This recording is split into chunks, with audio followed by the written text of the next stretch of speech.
कमाल अख्तर को मुख्य सचेतक का पद देकर ये भी साफ कर दिया है। जिस तरीके से हमने देखा था कि एक नाराजगी देखी जा रही थी जब राज्यसभा की सीटों को लेकर चुनाव होने थे, उस टाइम पे कई तरह की बातें, कई तरह के बयान सामने आए थे, लेकिन इनके नाम के बाद में तमाम अटकलें अब खत्म।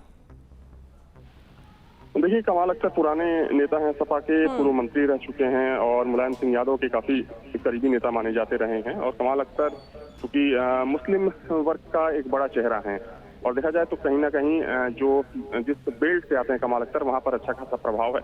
तो मुस्लिम वोट ना जाए कहीं और, क्योंकि जब से कांग्रेस और सपा का गठबंधन हुआ है, क्योंकि ये चीजें भी सामने आ रही थी कि कांग्रेस पार्टी की जो नजर है वो मुस्लिम वोट बैंक पर है। तो अखिलेश यादव को कहीं ना कहीं अंदर खाने ये भी डर है कि अगर मुस्लिम वोट थोड़ा सा भी शिफ्ट होता है सपा का तो उससे नुकसान हो सकता है। तो सभी जातियों को साधने के साथ साथ ये एक कोशिश है अखिलेश यादव की कि मुस्लिम वोट ना टूटे, वैसे में जो मुस्लिम नेता हैं उनको भी उचित प्रतिनिधित्व दिया जाए। बिल्कुल। और इसके साथ ही माता प्रसाद पांडे के नाम के आने के बाद में क्या किसी तरह की कोई प्रतिक्रिया आई है सोशल मीडिया पर या फिर मीडिया के सामने माता प्रसाद पांडे की तरफ से? देखिए, अब कुछ ही मिनट पहले चूंकि ये लेटर जारी किया गया समाजवादी पार्टी के द्वारा, निश्चित तौर पर देखिए इस पर सियासत भी होगी, क्योंकि जो बीजेपी है वो सवाल जरूर खड़ा करेगी कि एक तरफ पीडीए की बात करती है, सवर्णों से नाराजगी जताती है समाजवादी पार्टी, उसके बाद ब्राह्मण चेहरे को आगे किया जाता है, तो ब्राह्मणों को रिझाने की ये कोशिश है। तो ये सवाल बीजेपी भी खड़ा करेगी। हालांकि थोड़ा इंतजार करना पड़ेगा कि क्या कुछ इस पर सियासत होती है। लेकिन एक बात और देखिए, क्योंकि नेता प्रतिपक्ष का पद है और ऐसे में कहीं ना कहीं ये उम्मीद, जैसे कि बीजेपी की तरफ से भी कहा जाता है कि परिवारवाद को बढ़ावा देती है कि परिवार का ही कोई सदस्य शायद इस पद पर हो सकता था, लेकिन उम्मीदों से परे। सवाल फिर से दोहराइए।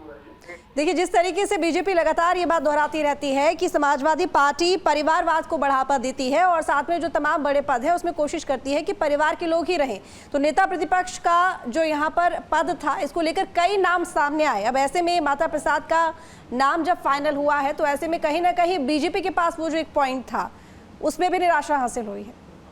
देखिए, पहले इस बात की संभावना जरूर थी कि शिवपाल यादव को बनाया जा सकता है नेता प्रतिपक्ष, क्योंकि यादव परिवार से आते हैं। लेकिन अगर हम इससे पहले की बात करें, अखिलेश यादव से पहले की, तो राम गोविंद चौधरी जो कि बलिया से आते हैं, उनको नेता प्रतिपक्ष बनाया था समाजवादी पार्टी ने 17 के इलेक्शन के बाद।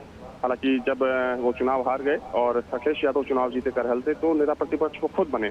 तो एक कह सकते हैं कि उस नैरेटिव को चेंज करने की भी कोशिश है कि समाजवादी पार्टी सिर्फ अपने परिवार को, लोगों को ही आगे करती है। लेकिन नेता प्रतिपक्ष देखिए सदन का मामला होता है और इसमें किसी एक ऐसे नेता का चुनाव करना होता है विपक्षी दल को कि उसके सहारे एक मैसेज दिया जाए और उस मैसेज के सहारे अपनी राजनीतिक जो एक महत्वाकांक्षा होती है उसको आगे बढ़ाया जाए। लेकिन नेता प्रतिपक्ष के पद के साथ माता प्रसाद पांडे कितना यहाँ पर जस्टिफाई कर पाएंगे इस पद को? उनका अनुभव कैसा? देखिए, माता प्रसाद पांडे बहुत पुराने नेता हैं और गोरखपुर रीजन से आते हैं और इससे पहले चूंकि वो विधानसभा को संचालित कर चुके हैं जब अखिलेश यादव की सरकार थी 12 से 17 तक। तो देखिए, अच्छा खासा अनुभव है उनके पास और जो एक सदन की पूरी प्रक्रिया होती है उससे अवगत है। तो निश्चित तौर पर कह सकते हैं कि उनके अनुभव का समाजवादी पार्टी को लाभ मिलने वाला है। बिल्कुल। देखिए, अब क्योंकि यहाँ पर चुनाव भी नज़दीक हैं और ऐसे में उसको लेकर भी तमाम तैयारियां चल रही हैं और उससे पहले समाजवादी पार्टी में नेता प्रतिपक्ष का पद जो कि खाली हो गया था अखिलेश यादव के यहाँ पर